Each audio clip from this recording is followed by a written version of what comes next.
Good morning, everyone. Hi, I'm Susie, and this is the Susie Unshaped sessions, where we are unshaping all the old belief systems and negative self talk and anything basically that takes you away from your heart and keeps you stuck in your head. So, um, I was going to talk about something different today.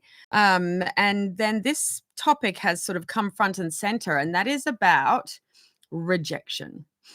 When you think something is really going to work out and it just doesn't, and you really feel, wow, this is really Susie Unshaped today. I'm like, got hair going everywhere. Anyway, um, something you think is going to work out, or you don't get a job, or you don't like a deal doesn't come through, or even it could be in the dating world, or any of those things where rejection. And I think our old patterning is that it means that, well, there's something wrong with me. What's wrong with me? Like what did I do to deserve this? Or I really thought that was it. And I think that is up here thinking, not our hearts thinking. So we're going to take a deep breath in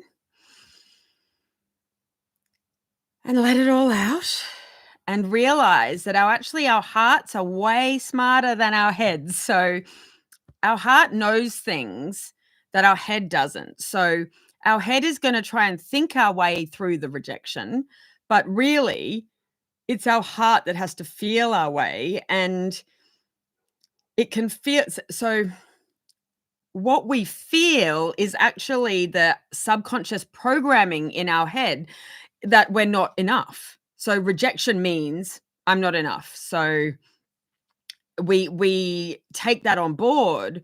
Whereas instead of that, I'd like to propose that we reframe it as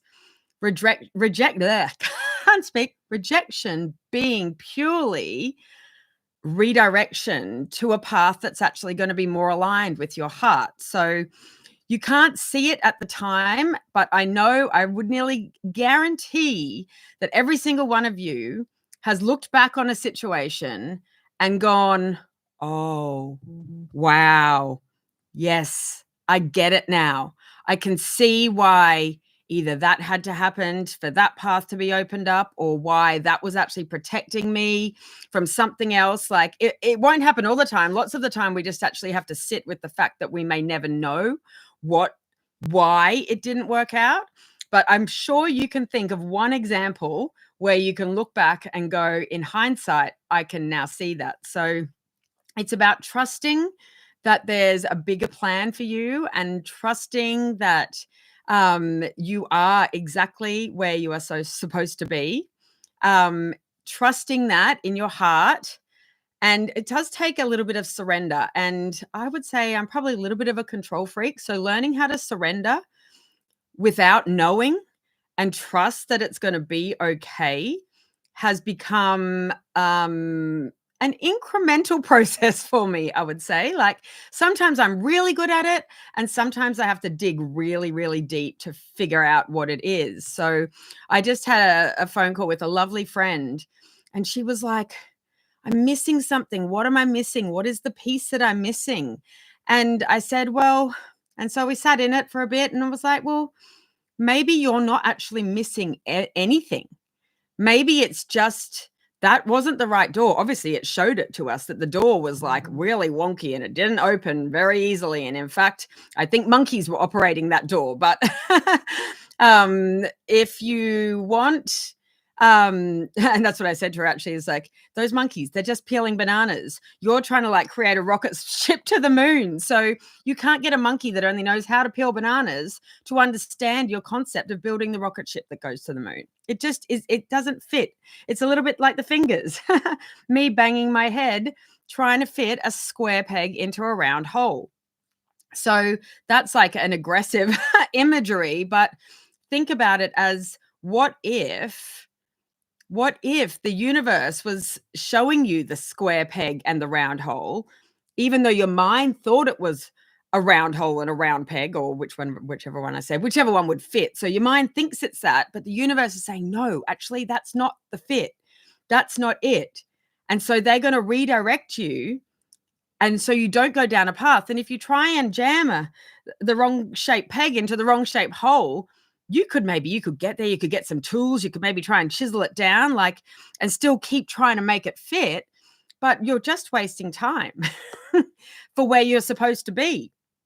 So you just breathe into it and surrender to the fact that you may never know why there was that rejection, but you need to trust in the fact that it is redirection to a path that's going to have you much more aligned in your heart, to a path that's going to bring you much more joy, and that's going to flow with ease. I'm not sure if you've heard like, life is supposed to actually be easy. When it's good and flowing, that's when everything is in alignment and you're living from your heart. And when it's hard and edgy, pull back, breathe, maybe go and sit in the sunshine, go and play your favorite music, go and cook a beautiful, delicious meal, go and hug your babies or fur babies, or go and hang out with your favorite friend that makes you laugh, because I can promise you banging that peg is not going to get you anywhere. So the same beautiful friend who did feel like she'd had a big door slammed shut, and as I said, the monkeys aren't going to understand how to get to space. She's actually flying off to another city now, and she's got a beautiful fun day ahead of her, and she's going to a fun James Bond themed party tonight. And I said, that is actually the perfect thing you can do, because we can't do anything about the monkeys, but we can do stuff for ourselves. So her doing all those amazing things, it is actually going to put her in a lighter mood and allow life to just flow again. And then that's when the inspiration can pop into your head and show you maybe what the next steps are. So I'll give you an example. I remember once I had a load of stock that had turned up from when I was first starting my business, and it would have been delivered from China. And I was like, oh my God, the stitching's not strong enough. So I had invested absolutely everything into this. I was in debt, double what I was earning a year. This was my side hustle. I was just like devastated. And I went to bed that night completely surrendered to, actually, I didn't quite have the trust part then. I was just surrendered to, I don't know the answer. And preface with me being a bit of a control freak, I like to have a plan. And so me free falling without a plan is something that I have had to learn what to do. But I was literally free falling that night with absolutely no plan. In the morning, I woke up, a burst of inspiration. So I went out to a manufacturer. I thought maybe they can fix it.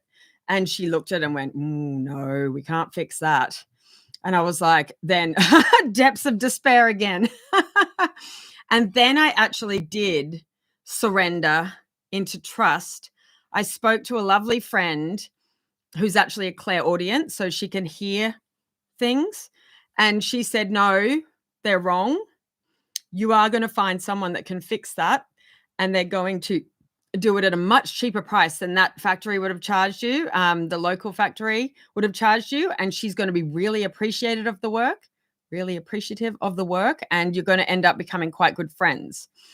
And so she said, and she even gave me some guidance. She said, you need to look on like Airtasker or one of those outside of the box, like don't Google it. You need to look at those sorts of options. So we found one at first, but she wasn't the right fit. And so I trusted my gut. I was like, this doesn't feel right. And so we kept searching and kept searching. And I found exactly the person she was talking about. She said she wasn't going to live right in my city. She was just going to live a little bit down, and she did live an hour away. And slowly over the course of the year, as I could siphon off money to pay to have certain batches fixed, like I had 7,500 pieces to fix. So I would send her maybe 200. Maybe I could afford 200 this week. Then I would send her 300 the next week. Maybe it was 100 the week after that. And slowly, step by step, we fixed every single piece of stock. And she's still a good friend today. She's a fantastic manufacturer. She went on to create her own manufacturing business. But the guidance was actually spot on, because she had just moved over from Fiji and was new to the country. and didn't have any work. So the fact that even the little bits that I could give her, that helped her to establish herself and get on her feet and start to, and just have a little bit to get going. So it was actually a win-win for both of us. So that's my little story for today. So I challenge you, next time you feel rejection, whatever form that may come in, to take a deep breath and turn this off, because this is going to tell you it's you. It's not you. It's not you at all. It's just you're being redirected to another path that's actually going to bring you more joy. So that's your prescription. It's not you. It's redirection. Some big deep breaths. I'll link my Golden Glow meditation, which is just a quick 10-minute thing you can put on if you want to just come back into your heart and just realize how amazing you are, how special you are, how miraculous you are, because you are. And life is supposed to be fun and easy. Okay, so with that, have a beautiful day. Love you lots. Bye.